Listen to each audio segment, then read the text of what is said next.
এইটো চাওক ভোগৰ উৎসৱ ভোগালী উদযাপন কৰিব ৰাইজে কেইটামান দিন মাজত মাত্ৰ বাকী কিন্তু যেতিয়া বজাৰত আহি কিন্তু চিন্তিত হ'বলগীয়া হৈছে যে এইবাৰ ভোগৰ উৎসৱ কি ধৰণে উদযাপন কৰিব তেওঁলোকে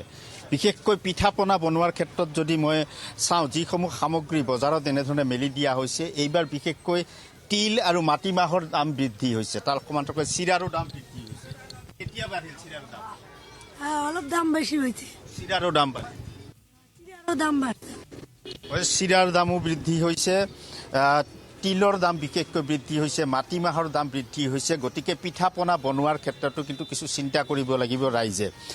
সাধাৰণ জনতা আছে মই জানিবলৈ যত্ন কৰিম কেনে অসুবিধা হৈছে বিভিন্ন বস্তুৰ দাম বৃদ্ধি হৈ গৈছে এতে গৰীব মানুহ চলা বহুত অসুবিধা হৈ গৈছে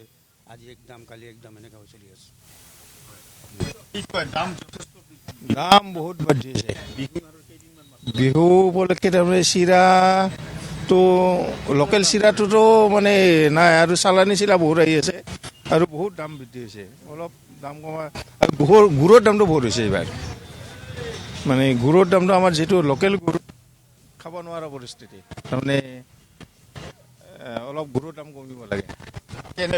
ভোগালী বিহুলৈ মাজত মাত্ৰ কেইটামান দিন বাকী যথেষ্ট দাম বৃদ্ধি হৈছে হয় এইটোতো তেলৰ দাম নকমিলে কণীৰ দাম নকমিলে এইটো একে ৰৈ গ'ল আৰু ভোগালী যিহেতু মানুহৰ এসাঁজ ভালকৈ খোৱাৰ এটা হেঁপাহ থাকে কিন্তু খাদ্য সামগ্ৰীৰ দাম আজি মানে জুই চাই দাম বাঢ়িছে আপুনি উল্লেখ কৰা ধৰণে আমিতো চাই আছোঁ বস্তুবিলাক কিন্তু মানুহে কেনেকৈ উদযাপন কৰিব কেনেকৈ খাব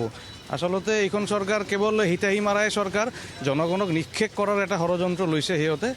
মানে নৰসাধক চৰকাৰ হিচাপে পৰিগণিত হৈছে মানুহৰ আজিৰ দিনত যি সংকট আৰ্থিক সংকট তীব্ৰৰ পৰা তীব্ৰতৰ হৈছে বয় বস্তুৰ মূল্য বৃদ্ধি তেওঁলোকে কেৱল এই টেক্সৰ নামত জনগণক লুটপাট কৰি জনগণক টেক্সৰ নামত লুটপাট কৰিব বিচাৰিছে আৰু নিজৰ পৰিয়ালৰ তথা নিজৰ ৰাজনৈতিক দলৰ যিটো দল চলাইছে এই দলৰ সম্পত্তি বৃদ্ধিয়ে তেওঁলোকৰ একমাত্ৰ মানে এতিয়া আৰু লক্ষ্য হৈছে আৰু মই এটাই অনুৰোধ তাৰমানে বস্তুৰ দাম কমাব লাগে চিৰা পিঠা বুলি নহয় যি সাধাৰণ বস্তুৰ দামো যথেষ্ট হৈছে আপোনাৰ বজাৰত চব্জিৰ দাম 20 টকাৰ তলত নকয় আলুৰ দাম 30-40 টকাৰ তলত কমা নাই আলুৰ দাম কমা নাই আপোনাৰ যিকোনো বস্তু 20 টকা পোৱা 20 টকা মানে পোৱা কিমান হৈ গ'ল মানে 20 টকাৰ তলত আহেই নাই মানে একচুৱেলি বেলেগ জেগাত কৰে মানে 10 টকা কিন্তু আমাৰ এতিয়া আহি যায় মানে হেৰি বঙাইগাঁৱত যে এতিয়া কি কৰি আছে গমেই পোৱা নাই কৃষকে বিক্ৰী কৰি আছে 5 টকাত গ্ৰাহকে কিনিবলগীয়া হৈছে 50 টকাত এই মাজৰ টকাখিনি ক'ত গ'ল কৃষকৰতো হাহাকাৰ ৰাজপথত তেওঁলোকে আন্দোলন কৰি থাকে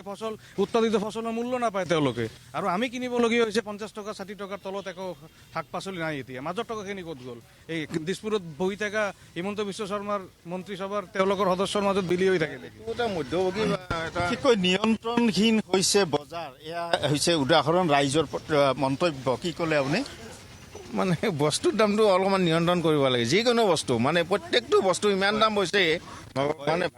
নিয়ন্ত্ৰণহীন হৈছে বজাৰ তেওঁলোকে উল্লেখ কৰিছে বিশেষকৈ ভোগালী উৎসৱৰ প্ৰাকক্ষণত যদি এনে পৰিৱেশৰ সৃষ্টি হয় কি ধৰণে ভোগৰ উৎসৱ উদযাপন কৰিব ৰাইজে বিশেষকৈ মই পিঠা পনা বনোৱাৰ ক্ষেত্ৰতে উল্লেখ কৰিলোঁ চিন্তিত হ'বলগীয়া হৈছে গ্ৰাহক এইবাৰ বজাৰত